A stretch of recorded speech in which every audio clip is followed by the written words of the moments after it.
Oh, I have no idea. I just know I do talk a lot. That whole accent thing is just delicious, isn't it? I like your use of delicious. It's quite nice. Where are you from? I mean, I know you were born in Dublin. Is that kind of a mix of different places? I'm born right in the middle of Dublin in a place called the Liberties. Because your voice on air, it's kind of a little bit American, obviously Irish, but it's such a beautiful sound. Do you work on that accent, or do you just do what comes out? Oh no, just what comes out. I talk the same as the rest of my family. Because there's nothing worse, is it, than hearing those acts when they do karaoke and suddenly they become transatlantic and sounding like a New Yorker. No, I know, it's strange. The voice that comes out when I sing, I suppose it's neutral. There wouldn't be, I don't try to have an American accent or an Irish accent. I just sing with whatever comes out. I suppose I'm probably influenced. A lot of the music that I'm listening to is American, and a lot of it is Irish as well. So I don't know, it just comes out the way it comes out, but I don't try to do anything really. I'm trying to think of how to describe what you do. It's a bit folky, a bit bluesy. It's got a lot of guitars in it, and it's got you obviously singing over the top. Just a lovely sound. Were you always able to do it? Were you born singing? Yes. My mother said I came out singing, so I've been singing for a long time. I come from a very musical family, so I'm very lucky in that way. I was always encouraged, and the kids still, my nieces and nephews, are really encouraged, just not even to sing, just if there's a party on, everybody has to have a party piece. It's good old-fashioned sing songs, and if the kids want to have a story or, do, say a poem or a dance or anything, and it's good for kids, I suppose, have that little few minutes of the whole room's attention. I have some there are some beautiful poems that I do love, I have to say. What could I do for you? There's one that I used to love. It was one that the nuns taught me, that it was a really nice one. Do you want to hear that? Or is it Go ahead. No, it'd be lovely. I see his face upon the rose, and in the stars the glory of his eyes. His body gleams amid eternal snows. His tears fall from his eyes. I see his face. I can keep going. There's about three verses. Go ahead.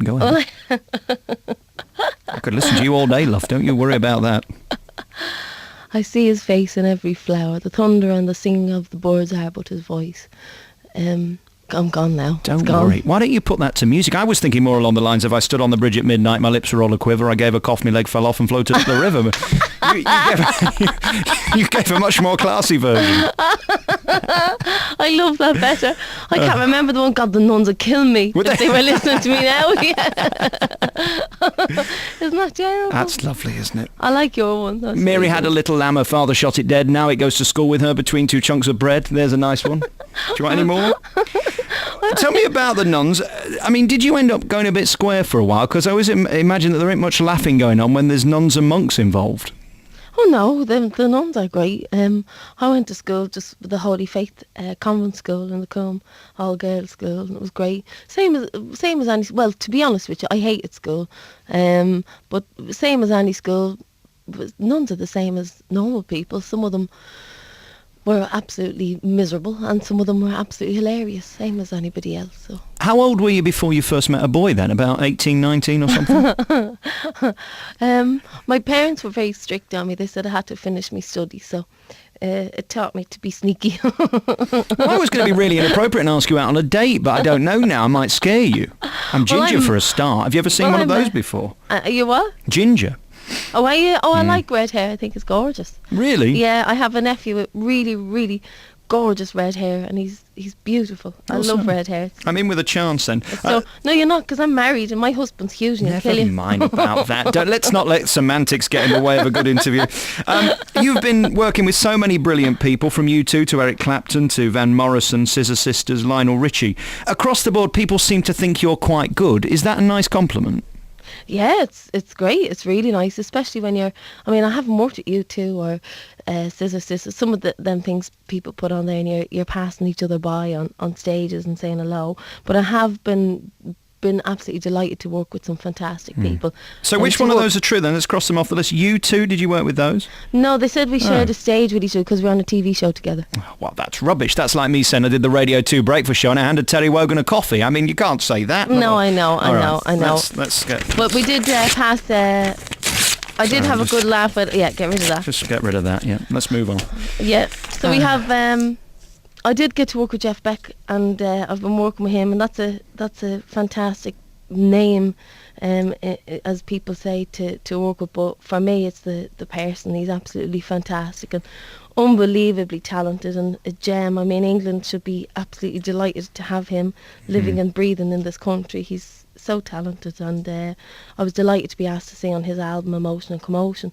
He asked me to sing Lilac Wine, and I was absolutely delighted to do so. And then he asked me to sing on the Royal Albert Hall, and I was singing Hi Ho Silver Lining with him and Dave Gilmore, which was How cool is that? I know, that was I have to say that was probably one of the coolest moments. Well, other than talking to me, of course. Other than talking to you. Yeah, you used to do the clubs, and I'm fascinated by this because a girl who was surrounded by nuns for most of your life to then be flung into the Brussels Club or whatever in Dublin, it must have been quite an interesting learning curve.